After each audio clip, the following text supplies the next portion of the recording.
를 전하게 하려 하심이라.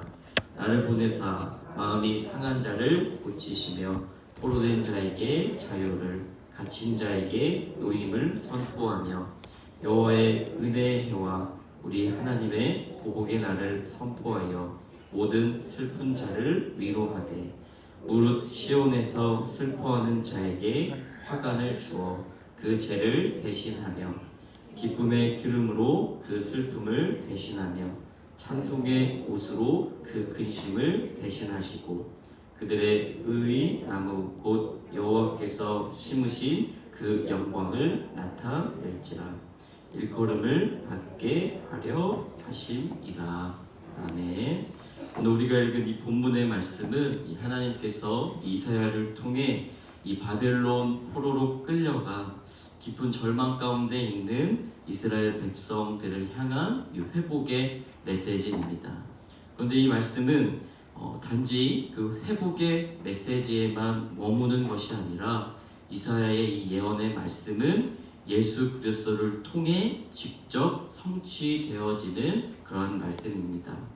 왜냐하면 오늘 우리가 읽은 이 말씀이 누가복음 4장에 보면 예수님께서 이제 공생애를 시작하시면서 회당에서 하나님의 말씀을 읽으시면서 그 공생의 사역을 시작하시는 그러한 장면이 나옵니다. 그래서 누가복음 4장에 보면 오늘 우리가 읽은 이 이사야의 예언의 말씀을 예수님께서 읽으시는 그런 장면이 나옵니다. 왜 예수님께서 그 회당에서 성경을 펴시고 이 말씀을 하시냐? 이것이 바로 예수님의 사명, 예수님이 이 땅에 오신 그 이유와 사명에 대해서 직접 선포하시며 말씀하고 계시기 때문입니다.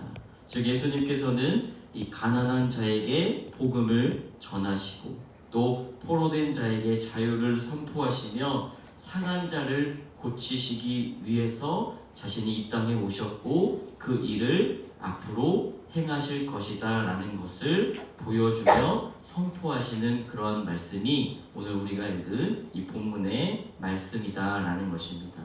그래서 오늘 이 말씀을 통해 과거 포로된 이스라엘 백성들을 향한 회복의 약속이 또 오늘 저와 여러분에게도 동일하게 예수 그리스도를 통해 이루어지셨고 또 우리 가운데도 동일한 약속으로 역사하신다는 그런 사실을 우리가 믿으며 나아가는 저와 여러분이 되기를 소망합니다.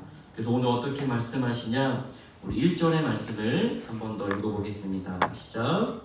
주 여호와의 영이 내게 내리셨으니 이는 여호와께서 내게 기름을 부으사 가난한 자에게 아름다운 소식을 전하게 하려 하심이라. 나를 보내사 마음이 상한 자를 고치며 포로된 자에게 자유를, 갇힌 자에게 노임을 선포하며. 1절의 이 말씀이 우리에게 볼 때 복음의 본질이 무엇이다 라는 것을 보여주는 그런 말씀이다 라고 할 수 있습니다. 즉 1절의 말씀을 보면 무너진 사람을 회복시키는 것이 바로 하나님의 말씀이고 하나님의 마음이다 라는 것입니다.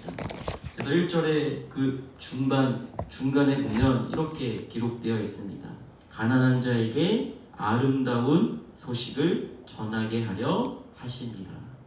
성도 여러분, 우리에게 아름다운 소식은 무엇인가요? 바로 복음입니다. 하나님의 말씀이 저와 여러분에게 아름다운 소식이 되는 것입니다. 그런데 그 앞에 붙은 어떠한 사람에게 아름다운 소식을 전한다라고 기록되어 있죠? 가난한 자에게. 여기서 이 가난한 자는 물질적으로 어려움에 처한 그런 빈곤에 처한 자를 뜻하는 것이 아니라 마음이 무너진 자들, 또 삶의 의미를 잃어버린 사람들, 삶에서 더 이상 소망이 없이 희망이 없다고 느끼는 모든 자를 이 가난한 자라고 이야기합니다. 그런데 그런 자들에게 이 아름다운 소식, 복음을 전하게 하신다라고 말씀하고 있다라는 것입니다. 왜냐하면 하나님의 시선은 세상 가운데 가장 낮은 곳, 낮은 사람을 향하고 있기 때문인 것입니다. 그래서 그들 가운데 하나님은 이 아름다운 소식, 복음을 전하게 하려 하신다라고 말씀하십니다. 그리고 그 뒤 이어서 또 뭐라고 말씀하시냐? 마음이 상한 자를 고치신다라고 말합니다. 여기서 마음이 상한다, 이 상한다라는 것은 도자기나 질그릇이 땅에 떨어져서 깨트려지는 그러한 모습. 그래서 이 도자기나 질그릇이 땅에 떨어지면 어떻게 되죠? 산산조각이 납니다. 그 모습을 뜻하는 것인데 여기서 무엇이 상한다고 기록되어 있죠? 마음이 상한다.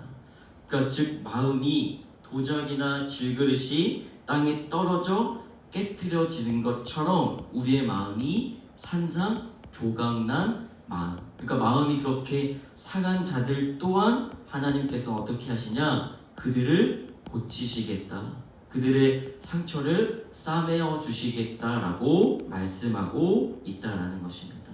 그리고 더 나아가서 그들 가운데 뭐라고 말씀하시냐?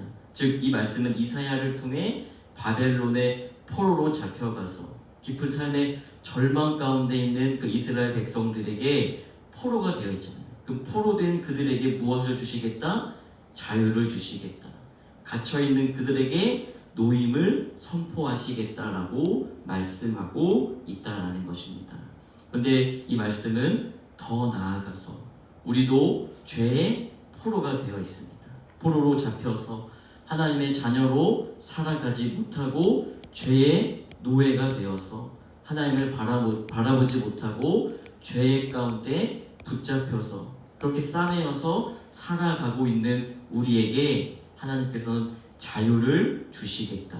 그리고 우리에게 갇혀있는 우리에게 노임을 선포하시겠다라는 하나님의 구원의 메시지다라는 것입니다. 사랑하는 성도 여러분, 오늘 이 말씀을 통하여서 이 포로된 그 이스라엘 백성들에게 자유를 선포하시고 그들을 돌아오게 하시는 그 하나님의 말씀이 또 예수 그리스도를 통하여 우리를 구원으로 인도하시는 줄로 믿습니다. 그래서 우리는 죄의 노예가 아니라 죄에 붙잡힌 그런 존재가 아니라 하나님의 자녀로서 우리는 구원받아서 주님 안에서 우리는 하나님의 자녀답게 살아갈 수 있도록 주님이 말씀하시고 약속하고 계신다라는 이 말씀을 우리는 온전히 붙잡아야 하는 줄로 믿습니다. 그래서 이 말씀을 통하여서 이뿐만이 아니라 죄와 사망에 얽매여 있는 그 사람들에게 참 구원과 참 자유를 선포하시는 분이 바로 우리의 하나님이시다라는 것을 우리는 기억하고 또 그 말씀을 붙잡아야 하는 줄로 믿습니다. 그래서 2절의 말씀을 통하면 2절의 말씀을 보면 더 나아가서 하나님의 다스림, 하나님의 통치의 모습을 우리에게 보여줍니다. 우리 2절의 말씀을 우리 함께 읽겠습니다. 시작. 여호와의 은혜의 해와 우리 하나님의 보복의 날을 선포하여 모든 슬픈 자를 위로하되. 여기 보면 우리가 주목할 단어가 두 가지가 나오는데 하나는 은혜의 해와 보복의 날입니다. 여기서 여호와의 은혜의 해는 은혜로운 해, 은혜로운 연도를 뜻하는 것이 아니라 이 레위기 25장에 나오는 희년을 뜻하는 것입니다. 그러니까 은혜의 해는 희년을 뜻하는 것인데 희년이 무엇이냐면 안식년이 7번 7년 동안 7번 돌아오는 해가 그 다음 날, 그러니까 즉 희년은 50년이 지난 시점을 이야기하는 것입니다. 이 당시에 이 예수님께서는 사람 사이에 자연스러운 이 토지 매매, 그러니까 땅을 사고 파는 것에 대해서는 용인하십니다. 그런데 즉 이 은혜해, 이 희년이 되면, 그러니까 50년이 지나면 그 땅을 원래 주인에게 다시 돌려 주어야 했습니다. 그리고 그 사람에게 빚이 있다면 빚도 탕감받게 하시는 것이 이 희년에 하나님께서 세우신 질서입니다. 왜 희년을 만드셨냐? 그 희년을 만드신 이유는 사회에서 가장 낮은 사람들이 다시 일어설 수 있도록 하기 위함이다라는 것입니다. 즉 우리가 사람과 사람 사이에 빈부격차가 있잖아요. 근데 이 희년을 통해 빈부격차를 없애시는 거예요. 다시 처음으로 돌리시고 사회에서 어려운 자들이 다시 시작할 수 있도록 만드신 것이 이 희년이다라는 것입니다. 그러니까 그 희년이 우리 하나님의 자녀에게는 무엇으로 여겨지는 거죠? 은혜로 여겨지는 것이죠. 하나님의 은혜로 여겨지기 때문에 여호와의 은혜의 희년을 통해 우리는 다시 빛이 탕감받고 또 자유를 얻게 되는 그 해를 의미하는 것이 바로 이 희년이다라는 것입니다. 즉 하나님께서는 그 은혜의 해를 우리에게 허락하시고 또 더 나아가서 그 뒤에 나오는 하나님의 보복의 날을 선포하신다라고 말씀합니다.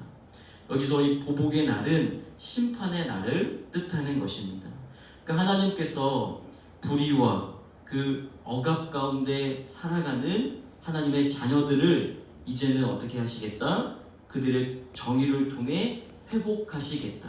하나님을 믿지 않고 자신 마음대로 죄에 갇혀 살아가는 그런 사람들에게는 하나님께서 심판하시겠다라는 것을 분명하게 말씀하고 계시다라는 것입니다.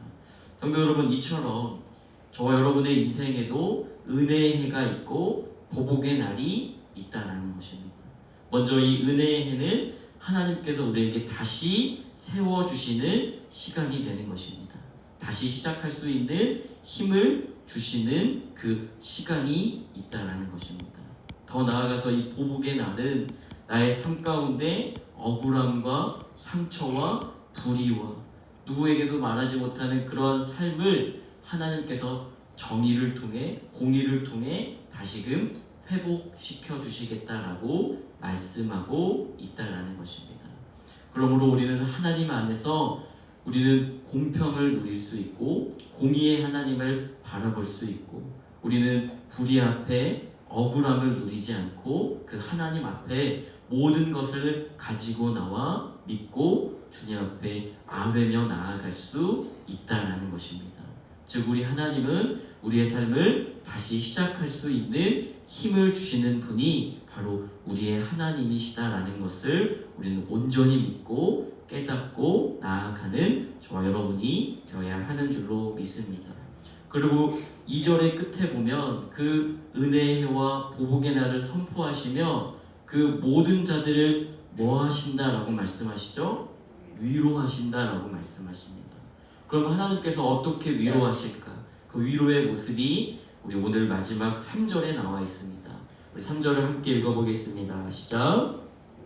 무릇 시온에서 슬퍼하는 자에게 화관을 주어 그 죄를 대신하며 기쁨의 기름으로 그 슬픔을 대신하며 찬송의 옷으로 그 근심을 대신하시고 그들의 의나무 곧 여호와께서 심으신 그 영광을 나타낼 자라 일컬음을 받게 하려 하심이라. 이 3절에 보면 그 단어 중에 그 죄를 대신하며 라는 단어가 나옵니다. 이 구약의 사람들은 자신의 처지의 슬픔과 또 하나님 앞에 회개의 표시로 머리의 죄를 뒤집어 쓰는 그러한 모습으로 자신의 마음을 표현했습니다.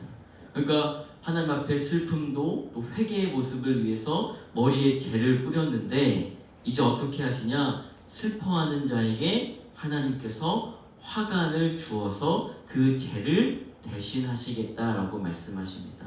즉 화관, 꽃으로 만든 면류관을 허락하시며 그 슬픔 가운데 주님이 다시 회복하시겠다라고 말씀하고 있다라는 것입니다.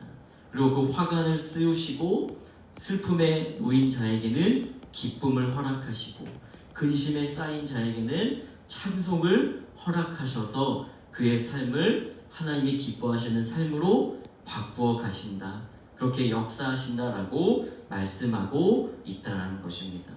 여기서 아주 중요한 말씀이 그 3절의 하반절에 나옵니다. 제가 읽어드리겠습니다. 그들이 의의 나무 곧 여호와께서 심으신 그 영광을 나타낼 자라 일컬음을 받게 하려 하심이라. 여기 보면 나무가 등장하는데 이 나무는 의의 나무를 뜻합니다. 즉 하나님의 은혜로 회복되어서 하나님 안에서 참된 뿌리를 내리고, 그리고 나무의 목적은 무엇이죠? 열매를 맺는 것입니다. 그 뿌리를 내리고 자신의 삶 가운데 열매를 맺고, 그 열매를 맺음으로써 하나님께 영광을 드러내는 자를 뜻하는 것입니다. 즉 복음으로, 하나님의 말씀으로 변화된 성도들을 뜻하는 것이 하나님의 이 말씀이다라는 것입니다. 사랑하는 성도 여러분, 하나님께서 저와 여러분을 회복시키는 그 이유는 분명합니다. 저와 여러분의 삶을 통해 하나님의 영광을 나타내고, 그리고 무엇보다 우리는 이 세상 가운데 복음의 참된 열매를 맺는 그러한 삶을 살게 하신다라는 것입니다.